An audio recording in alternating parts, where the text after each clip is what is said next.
Μένει πρώτη βολή από τον Αντουάν Ριγκοντό. Υπάρχει άγχος, υπάρχει πίεση τώρα και από την άλλη πλευρά. Δεν είναι μικρό πράγμα να παίξεις 12 δευτερόλεπτα το τελικό. Ριγκοντό βάζει τη δεύτερη. 64-66. Ζήσης. 7-6. Ποιος. Βάλ το αγόρι μου. Το βάλε. Το βάλε. 3-2 κανένα. Γιοβάισα. Ναι, όπως τότε. Τέλος.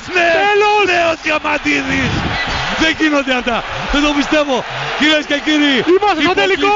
Η εθνική ομάδα είναι στο τελικό. Απίστευτο φιρ. Η εθνική ομάδα έμεινε ζωντανή και τελειώνει ένα μάτι που φαινόταν χαμένο.